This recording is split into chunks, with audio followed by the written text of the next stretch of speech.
I will say good morning, everybody, and good morning especially to Mike and Japo, who have joined us very kindly from Margaret River in Western Australia today. You can see them. They've obviously rung each other this morning and checked that they're going to wear the same outfit. Looking very coordinated.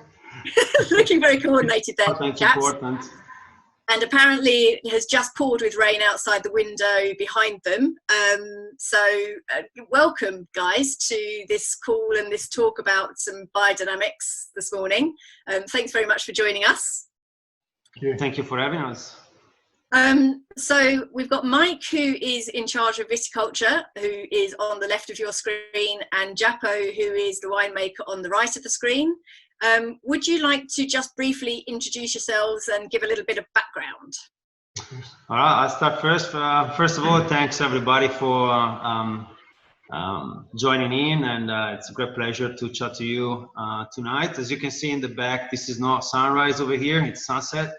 It's about 6 o'clock in the afternoon over in Western Australia.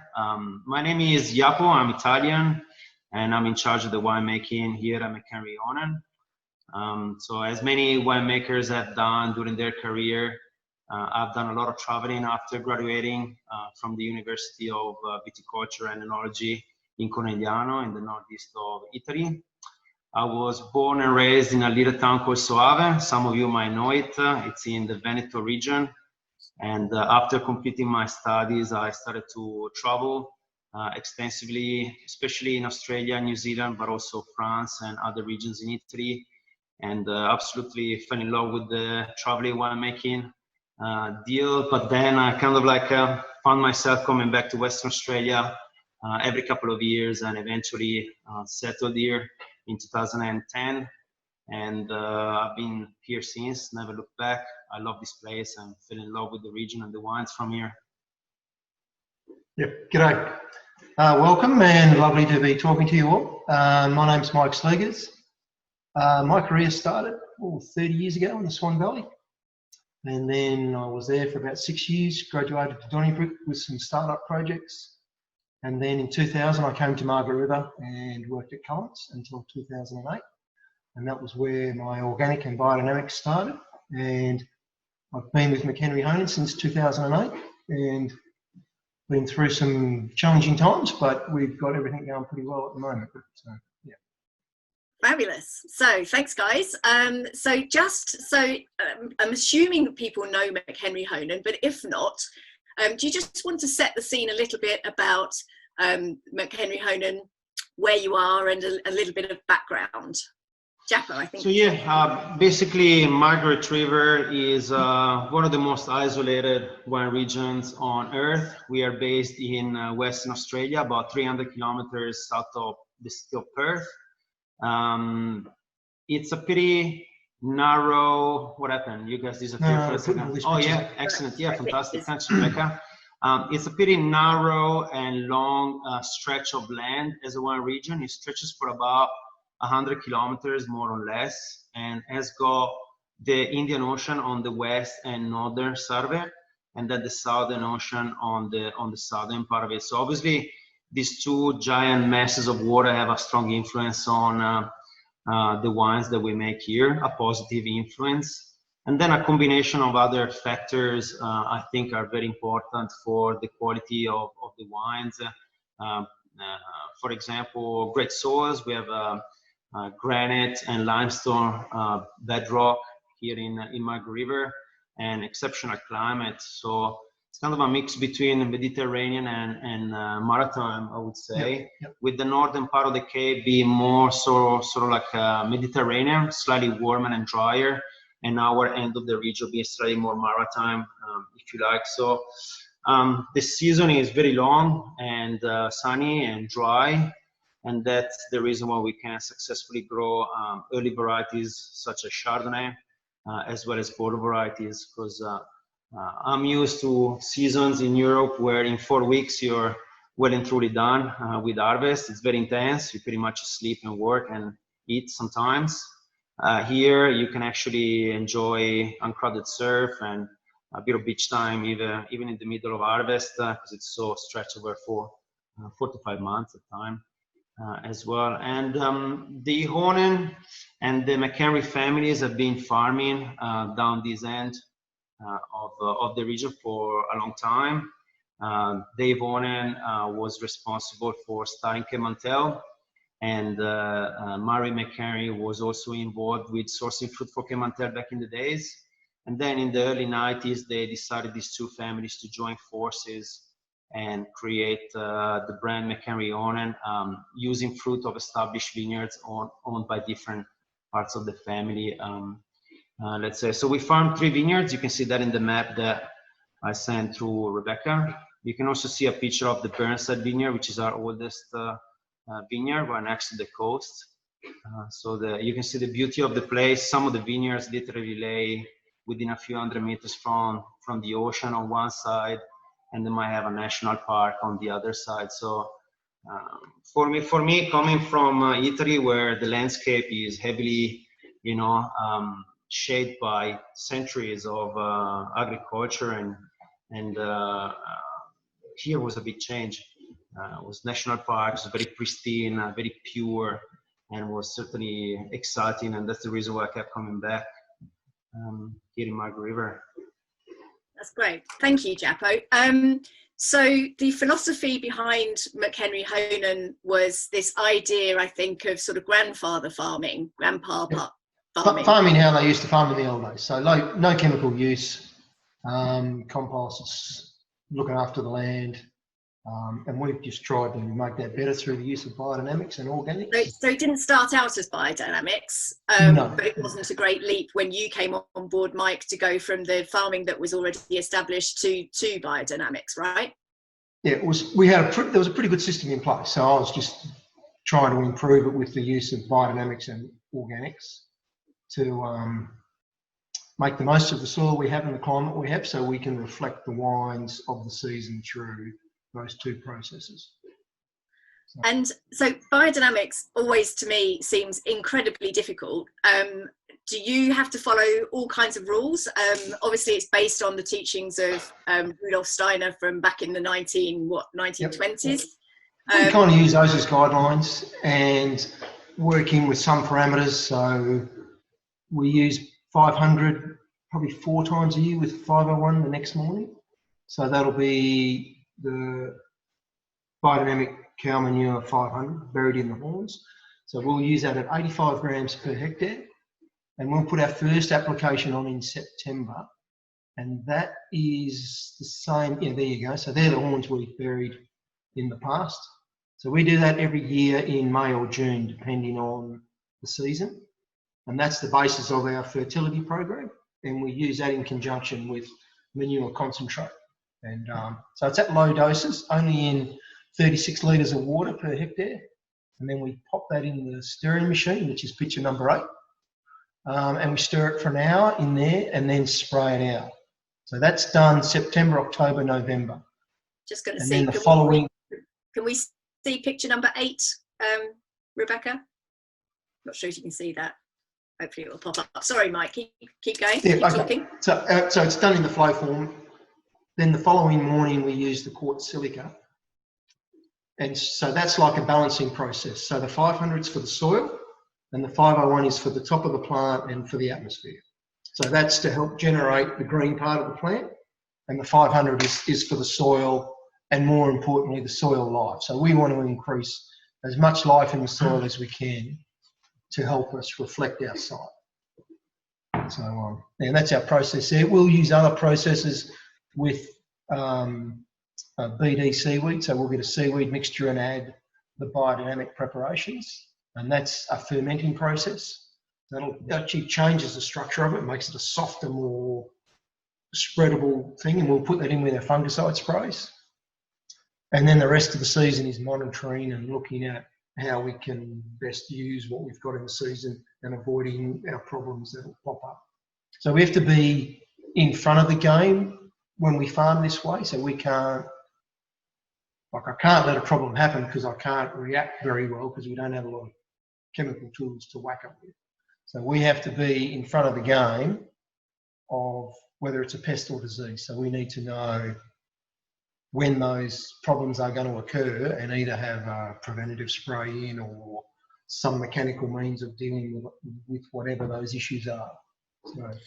So basically biodynamic farming for you means that you're in the vineyard a lot more and much more in touch with what's happening at every stage of the growth cycle. I only come in the office to do this stuff. So. And I'm sorry to make you come inside.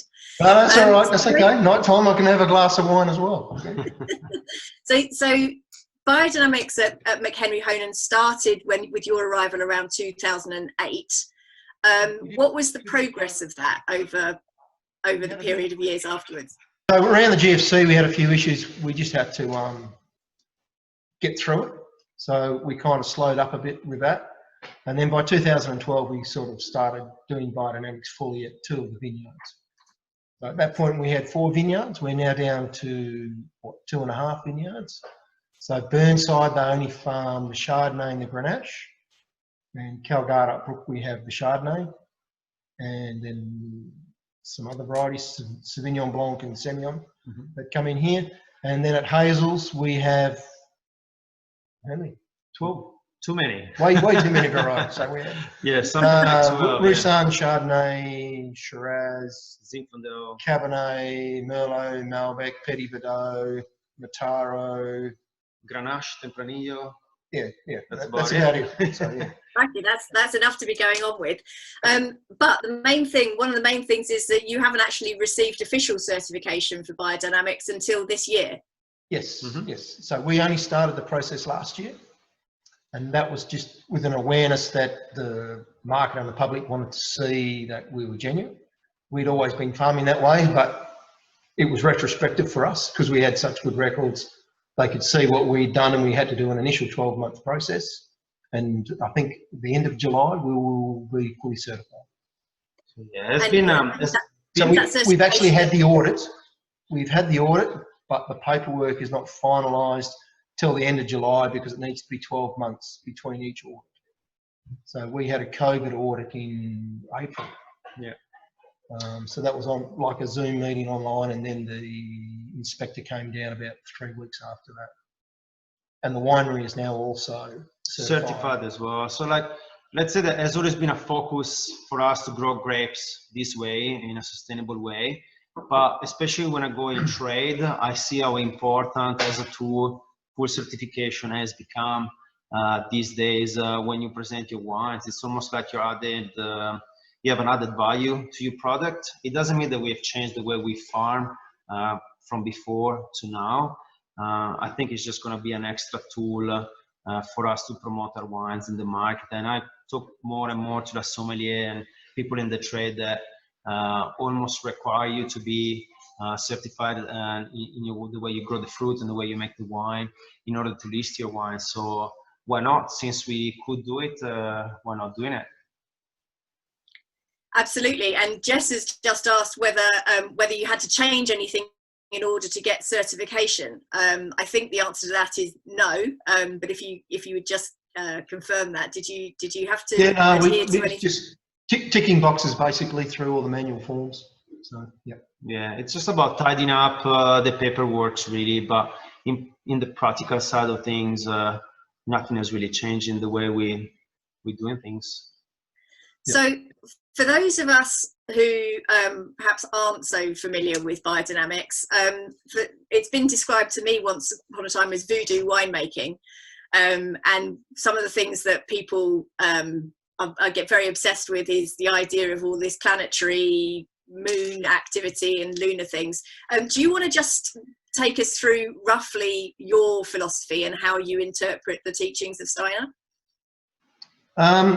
Yeah, I'm pretty loose with it. It's not loose so much, but it's more their guidelines. And I think Steiner wanted people to use it as a guideline to be able to make the whole system better, and that being your farm. So it's reliant on the basics. Our input as farmers and as workers is a big focus of how it works for us. So our whole team here is pretty much dedicated to all the processes that we do. We'll use certain lunar parts for different things. So moon opposite Saturn is one of the fertility times. So you've got, when they line up is when it's moon opposite Saturn. That happens once a month. And that's where you've got the moon and then the earth in the middle and then the Saturn on the other side. So you've got the forces of those two. The Saturn's a fertility planet and then the moon is that tidal influence and the pull together. And we've done some trials on doing seeding in cover crops on moon opposite Saturn versus a week later. And yeah, the results, the germination is so much better. So it's kind of, and all our 500 sprays are done on that stage in September, October, November. And the other thing we'll use is descending moons or ascending moons. If we do a 501 application in the summertime to increase the top of our plant and to make our plant healthier, to get our grapes riper earlier, we'll use that on an ascending moon, and that's when the forces are pushing up. So, and it's like trial and error, and we've tried a lot of these things and found out what works better for us. You know, and the voodoo doesn't worry me too much. It's kind of, I work on it. You try it, and if it works, well then, yeah. I think it's an important... Sorry, Japo, the 501, sorry, the 500 and the 501 are the two preparations that you use mainly. What's Yes. roughly in both? The 500 is basically cow manure, which we get from a cow farmer that uses our 500. So it's buried in the wintertime, and that's to get the forces of wintertime when the earth's at its best into the cow manure, and it turns it into a compostable material that is full of energy, but also microbial life. So what you're doing is putting, that spray is adding to the life of the soil. So that's kind of what that part of it is. So it gives you better microbes and fungi and hyphae, and so it makes the soil work better. So it can absorb the moisture, the nutrients, and make the plant grow better, which then helps us reflect the best growing conditions to show the best wine possible. So it's kind of the best way to show the best wine is by the methods we're doing. And the then 501? That's quartz silica. So it's quartz silica, you ground it up. So you pound it first, like, so it's rock. So you've got to break up the rock, get it into a powder, and then you put it in between two sheets of glass to get it into a fine powder. And then we bury that when we dig up the horns. So it spends the summer months in the ground and then is dug up at the start of winter. And that's because it's about the forces of summer and light. And yeah. these are used on the vineyards in absolutely homeopathic quantities, right? Then, you know, it's not... The 501 is at 2 grams per hectare. So that's like a teaspoon per hectare in 36 litres of water. And you want the water at 36 degrees or thereabouts. And you stir it for an hour and then you spray it out. And we've seen some very positive results with doing that. So vintage 2017 would be the one. Ripening conditions were tough and botrytis was a big issue, and we pulled through some fantastic wine, and a lot of other people around the area had a heap of problems. So, yeah. And why have you chosen to go with biodynamics rather than simply organic? What are the differences? You're probably just adding a bit more of a touch of yourself, and you're having to think a little bit more by using recommended methods, but well, how can I describe it? They seem to work quite well, but it's the key is the life in the soil is the main one, and that's what you see by using the 500. You can see a change in the soil; it becomes deeper and darker, and it works better. So that's the big key, is making the soil stronger. It's also like the hardware. I found there's an extra degree of involvement on behalf of us as staff member of this place, because like at that stage when you abandon conventionally going to organic and biodynamic, your vineyards in fact turns into a farm. So it's not just a vineyard anymore. We got a lot of olive trees that we have to prune. We pick olives, we have beehives, we have cover crops, we have chickens, ducks, and we will extend our livestock as well. So what you need to give to your farm is more attention and more love, and the satisfaction that you get when you harvest any of those things, that being vegetables or olives or honey or Cabernet Sauvignon, it's much greater. So I think you take an extra degree of proud if you put more effort into growing this way than conventionally you would, if that makes sense. It makes sense for us because that's the way we do it, and we like doing it that way. But it's certainly a lot more work. It's seeing the farm as a whole, and it's farming sort of holistically with a W and holistically with an H at one time. We've got a question being asked by Christine, which is, are all the McHenry Hohnen vineyards cultivated biodynamically, and how many hectares does that relate to? We have 30 hectares at this site, which is done that way. We only do the Chardonnay block at Calgarduk Brook, and Burnside someone else farms at this time. Okay. And so you mentioned briefly the 2017 vintage. Let's talk about that one, because I think that was the one that you said that was where you could really see late start to the season. So we had a late start to the. Sorry, we've had a question come in just from Chris Losh, who's struggling to see how two teaspoons of cow manure can impact so positively. Can you explain how that works? Can I explain how it works? I don't know how it works. All I know is it does work. People can laugh and scoff, but I've seen the results of doing that. And as I said, it's all about soil life. So all we're trying to do is add to the soil life. And that's where the consequence of that small part gives it that soil life. And I mean, like, you don't have to believe it, but it's a system we do, and a system we believe in. So you've seen it work, and let's go back to the 2017 vintage, where you took as an example of where it was going wrong, but you used. Well, it was a late start to the year, as in bud break was late, so everything was going to be late all the way through. So by January, I was seeing it was going to be late. So I wanted to help bring things forward as much as possible, and that's where I started using the 501. And we had positive results. So I did the end of January, I did a 501 spray on the whole vineyard. And then 3 weeks later again, and then 3 weeks later again. We picked our fruit in front of everyone else in this whole sub-region, and pulled it off in a lot better condition than everyone else. And to me, that is probably a good enough reason to be doing what we do. So I think Japo can take the fruit further. So I think it's also a combination of factor, Chris. It's not that a few grams per hectare will make the difference, but it helps together with many other things, like growing the grapes dry farmed and organic and biodynamic as we do means that we have much smaller canopies and much lower fruit load on our vines. So that automatically leads us to an easier season when you get better canopy penetration from the breeze and less fruit to ripen and ultimately better fruit. So everything happens, not just one thing. It's it's a whole cycle, and it's quite hard to understand. I totally get it, but once you see the vineyard, how it reacts to the way you farm it, it makes a lot more sense.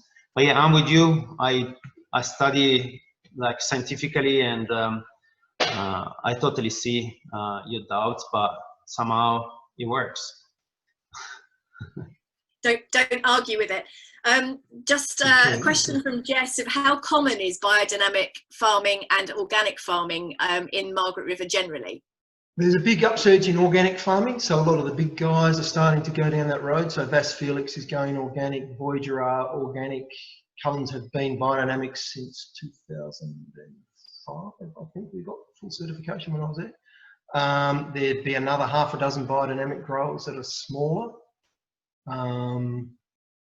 Yeah, so it's starting to get a bit of a foothold, and I think because people are seeing the positive reaction to taking some of the things out of the system, herbicides and insecticides, to make the soil healthier, so then the vines can react a little bit better. So, yeah. And Japo, we touched on this, but what does it mean for you that having biodynamic fruit into the winery? What difference does it make for you? Well, it certainly has a positive effect. as I said before, farming this way means that your crops are generally a lot lower than an average vineyard. So that's not very good for your pockets, because it's quite hard economically to grow grapes this way. But what it means is that your bunches are generally smaller. The berries are inevitably going to be smaller, and with that comes fantastic concentration. And even on a chemistry point of view, juices seems to keep their acids a lot better. They hold long time on skins very well. The skins are thicker, they're healthier, and obviously the winemaking philosophy, once the fruit is received here, has to be similar to the one in the vineyard. So we tend to be less manipulative than we can. We use a lot of gravity here. We tend not to destem a lot of our red grapes. Obviously, those border varieties like Cabernet Sauvignon, Petit Verdot, Malbec, they are destemmed, but pretty much every other red variety, it's not destemmed. So we use a lot of wood clusters. Stylistically, we like to work that way. And yeah, you got a picture of the flow form over there. It's obviously different from the one that they use in the vineyard for the cow manure preparation. We have two, one inside the winery and one outside. So this is a great way to aerate our ferments. As you probably know, during fermentation, reds need to intake a lot of oxygen and being pumped over all the time to extract those beautiful colors and aromatics that are within the skin. So we use that flow form to help the process and help the wild yeast to ferment all the way until all the sugars are gone. And yeah, obviously wild fermentation is the way to go for us. Which means that we have to put a lot of attention on how things are done and taste a lot more than you would do with a conventional commercial yeast. So there's a little bit of love and care that needs to go into it, but I think you get much more interesting results by working this way. And we are lucky enough that we got a lot of different toys to play with in the winery. As you can see, it's like a state-of-the-art facility. We have underground cellars, a lot of concrete vats. Virtually all our red production goes through concrete vats during fermentation. And we got a lot of good equipment to play with. Obviously some eggs, vertical, horizontal eggs. We play with those with Marsanne Roussanne as well as Chardonnay. And so we are lucky to that extent. We can experiment a little bit and be creative and unusual, but at the same time, it's all about respecting the fruit and all the artwork that Mike puts into growing the grapes. And Chris has asked a very good question, which is, obviously you work with a lot of different varieties. Are there some which are better or harder under biodynamic regime? I wouldn't say so. As I said initially, Margaret River, it's so lucky as a growing region to have such a long growing season where it's never too hot. It's always quite cool at night. So you ripen pretty much anything, and the region has always been focused on French varieties like, you know, Chardonnay, Sauvignon Blanc, and Grenache and Cabernet Sauvignon. But there's more and more experimentation with the Italian varieties at the moment. There's people planting Fiano, Vermentino, Sangiovese, you know, a bit of Gamay we see in there, which is not Italian. But we're very lucky. We can grow successfully and make exciting perfumed wines out of a lot of different varieties. It's just like we're blessed. I've never really worked in a place that's got such consistency, so we're pretty lucky. It sounds idyllic. I think we're all on the next plane out to join you. So what's the future? Have you reached the sort of at the highest you can get, or are there further? Never. Exactly. There's always room for improvement, and we've got a lot of dreams and ideas. And we recently purchased a farm which is right on the Hazel Vineyard, right across the creek. And we are throwing a lot of ideas, and there's a lot of work to be done. But we're looking at turning this farm into a biodynamic farm, so have our own cows, pigs, lambs, extend the orchard, and have a little bit more olive trees, so we can go commercial with making olive oil as well. Put a few more beehives on that side as well, and potentially some new interesting alternative varieties as well. So it's a big project, and as I said before, requires more work. It's not that you just lock the gate on Friday and you come back on Monday. It's an everyday kind of affair, but it's a very exciting project, and Mike has got plenty of good ideas, and there's exciting things coming. So, but yeah, you never finish improving, I'd say. No, we can always, every year we have to try something new to make everything better. We're always striving to make the best wine we possibly can from the site we've been given. So that relates to pruning, shoot thinning, leaf removal, shading, all the different things. So we're trying, every year we try something different to try and improve the quality of our wine. So Japo and I will sit down after vintage and talk about the wines that we've had for the year.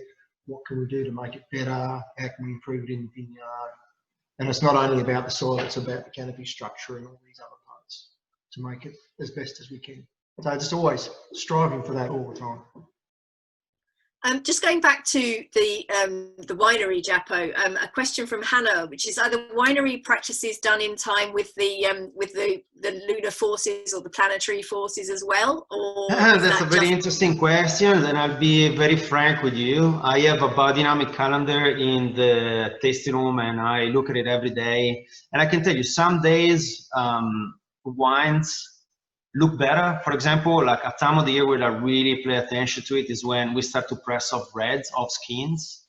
And there are times where wines go through stages where they look particularly good after a few weeks being on skins, and it happens to be a flower day or a fruit day. But at the same time, I think you need to be also pragmatic with the way it is. So if I find that Cabernet Sauvignon on a Tuesday looks fantastic and it's time to press it off, but it's a root day, I go with my gut feel and my palate and press it on the day, even though it's not a fruit or a flower day. So there are definitely times where the two things coincide, but a lot of time it's more about my own taste and my assistant taste and the logistics of running a busy winery during harvest. But you know, we always check it out anyways. There are certainly times of the year where rocking your wines is better than other times of the year, and we certainly know that by experience. But at the same time, we tend to make this kind of a crucial decision based on my palate, really. I think this is fascinating. I could talk to you all day about this subject. But we don't have all day, so I'm going to start to wrap up. If other people would like to chuck in a few questions, then now's your time to do so. But whilst we're doing that, I think, Japo, I've invited you to, as we do on all of these calls, choose a wine. It is dinner time almost with you. Before you start, I can see a question has just come in from Chris Losh. I think this is a bit. So I'm going to ask a question. Okay. Yes. You've mentioned that biodynamics is more expensive and gives you lower yields. How much less crop do you get from a biodynamically farmed vineyard than one that is conventionally farmed with sprays and chemicals? This is yes, for sure. I think that would depend on what your end aim is. So if you have to remember, we're wine growers, we are not grape growers. So we're aiming to produce the best wine possible. So when we do decisions in the vineyard, it's wine decisions, it's not a fruit or quantity decision. So someone that's conventionally and is growing, they get paid on volume. So they have to make a decision to produce the most volume from that plot of dirt, whereas our aim is to make the best wine from our plot of dirt. So that's kind of the difference between the two. It's kind of not a straightforward answer, but to me, that's to give you the best understanding of how the two systems operate. Yeah, that makes sense. It's also a seasonal thing, Kate. Like you have seasons where you see a big difference between the crop that we bring in and some others' crops. So 2020 was an example. That was a dry season, and we generally low crops, and we average about 20 to 25, but some blocks even 30% lower crops and people that irrigated heavily their vineyards and they grew for quantity, let's say. So it can be quite a big difference. 25%, it's like a quarter less fruit. So, but I believe that those grapes that we bring in, they really carry the goods, and it's a lot more exciting to make, yes, maybe less amount of wine, but that it's really special, really, and it's really a different sort of concept. But I wouldn't ask Mike to grow quantities. I just want him to bring in fantastic fruit and keep doing that. So sure. I'm not complaining about it. Chris, does that about answer your second question as well? Yep. Okay, great. And a question from Guy was, what kind of oak are you using, and what size casks are you using in the winery, Japo? We are lucky. We have a lot of different options here. We work a lot with small format oak for Bordeaux varieties, because that's what I learned when I worked in Bordeaux. It's barriques, so 225 liters barrels. I think Cabernet, Malbec, Petit Verdot, Merlot, they can easily handle the small format. With Rhone varieties, we love to use large format cask and no new oak at all. So Grenache, Syrah, Mourvèdre, they generally go into large format oak. I'm talking 27 hectoliters, so quite large format casks. And with Chardonnay, a bit of Sauvignon Blanc, we also play with large format cask, but the majority of our top Chardonnays, which is coming from the three vineyards that we spoke about before, we generally looking at 80% small wood, so Burgundy barriques, and a little bit of Panchen as well. So double the size of a barrique, and we tend to be quite gentle in terms of new oak. I don't necessarily want to make oaky, massive Chardonnays. We focus more on the fruit profile and elegance, especially in this southern part of the sub-region, where I think Chardonnays have really an extra layer of finesse and tension to them. You have to be careful with oak. Does that answer the question? I think it does, very thoroughly. And whilst you've been talking, another question has come in about the cost of biodynamic farming versus conventional farming. Conventional farming, well, conventional farming, you probably start, if you're doing it cheap and nasty, $8,000 a hectare. And the top figure, I don't know, where you want to stop. It depends on who you are. If you're selling a bottle of wine for $300 or $400 a bottle, well, you can afford to spend $30,000 a hectare. And that's how you get that wine. So you've got to understand that all these things are different costs, but it's what the end result is. You can't, I don't think it's possible to spend $8,000 a hectare and to craft a wine like we craft. You've got to put the inputs in, the time and energy and effort to produce the best from your plot of land to reflect the site and the season, and that costs money. So, yeah. It's not cheap. No. And that's the whole reason we do these things, is to make the best wine possible.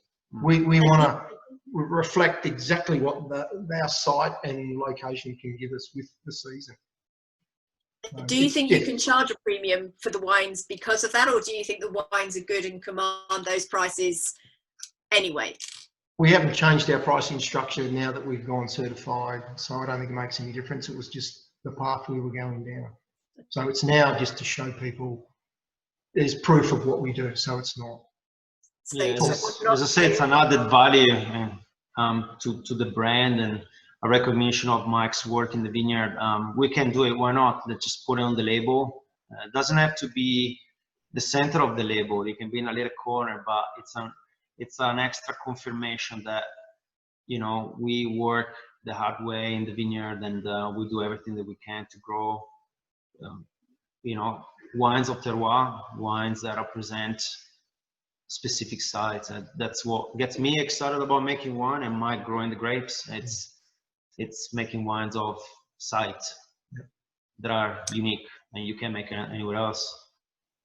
And so, question on that from Chris is, obviously Margaret River is quite well known for traditional varieties, Cabernets, Chardonnays. What's one of the non-typical varieties that you would pick that you think is going to gain in popularity over the next 10 years? There are several.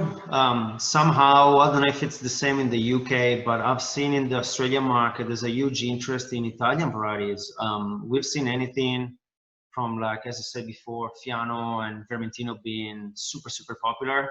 A variety that both myself and Mike are pretty excited about giving a go is Gamay, because I love drinking it at home. And it's like, it's completely different from what we do with the border varieties. With those wines, we tend to make age-worthy structured wines that are good for celery and can be drunk in 10, 15 years. But at the same time, I do drink a lot of Cabernet at home, but what I really love to drink on a daily basis are kind of juicy perfume wines. And the idea of working with Gamay and a whole cluster, it's certainly something that excites me. So I'll put that forward to Mari when we start planting next door. But yeah, many more, you know. Yeah, it's just what becomes popular, and it's picking which one, and if you're lucky enough to be on the bandwagon. There are people. We've got 12 varieties, so it's like, you know, you can add a couple more. It's, yeah. There are people growing Sauvignon beautifully in Margaret River, more in a pure, pristine sort of style compared to Jura potentially, but I've seen great examples of that as well. But we also have soil similarities to the Jura, being a granitic based. So the Jura is granitic based, and so it works. So Sauvignon should work as well. Plenty of potential. So we have plenty of ideas. So let's talk about. I know you've been drinking a little since we've been chatting. I can see the glass there. So do you want to talk us through what you've selected for yourselves this evening, and why you've chosen it? Well, we're drinking red, given the stormy weather outside tonight. We're drinking GSM. It's a 2018 blend of Grenache, Syrah, and Mataro. Mataro is the Australian Mourvedre, just in case you guys wonder. And this is a heavy base Grenache blend. It's about 85% Grenache. All of the fruit comes from the Hazel Vineyard, so all of the fruit that is in this blend is, as of 2021, going to be certified Biodynamic fruit. We age these in large format casks, and for me, it's all about the perfume. So it's such a underdog Grenache, but I think it can really be our answer to Pinot Noir in the region. People are focused on Cabernet Sauvignon, which is one of the heroes of the region, but I love the perfume of Grenache. It grows very well in this warm, sunny climate. It doesn't require a lot of water. It's fairly easy to grow, and it's a beautiful drink. So that's what we're drinking tonight as aperitif. Can you show it? Sorry? Do you have the bottle there to show us? If you hold that up so people can have a look. And then you can pour me a glass water. Can you see it? It's a bit bright. It's a bit bright, isn't it? I'm not sure we can see that terribly well. But Rebecca can send it through to you, I'm sure. We can send a picture of the bottle out. So it's pretty cool. Since 2017, we started to put in the back of our labels the year the vineyard was planted, the soil type, the vineyard latitude, the aspect density. So try to give people that drink our single vineyard wines an idea of where specifically this vineyard is located in Margaret River. So I think it's something that gives you an extra, detail about where specific this place is. How big is this vineyard? It's 1.7 hectares or something. Yes, it's a tiny little plot. We only make 300 cases of this wine. But yeah, that's what we're drinking tonight, and it'll probably go well with some local truffle, given that the season has just started in Manjimup. Maybe some beef cheeks. Local beef cheeks and truffle. Sally, yes, this is. It'll be ready in 8 hours, but tomorrow. And a couple of final quick questions. Sally, yes, this is available in the UK. And Chris has asked, is there much Grenache grown in Margaret River? No. Is a bit more starting to come up. Yeah, but let's say that somehow people hasn't pushed it. There is a little bit planted here and there, but nobody is really, I don't know, I might upset somebody, but nobody is making it in an interesting way. And I personally love working with this variety. I think it's great, and there's a lot of potential in the market. People love to drink it. I love to drink it. It's fun to make. It's fun to grow. And what more can you ask, really? That's really fabulous. I've thoroughly enjoyed talking to you this morning, our time, this evening, your time. I'm very jealous that you're going to go off now and drink your GSM with your truffle risotto. What time is it over there now? Must be almost time, no? It's past the sun is past the yard arm. It's 20 past 11. You can always say it's 6:30 here, so you can always say it's 6:30 where you are. Yeah, exactly. You can start with champagne. It doesn't have to be a Grenache. It's always 5 o'clock somewhere. Let's face it. Yeah, exactly. Yeah, thank you so much. Okay, thank you very much. Cheers. Bye. Thanks, guys. Bye. Thank you. To everybody else for joining, and hope to see you all again soon. Cheers. Bye-bye. Bye.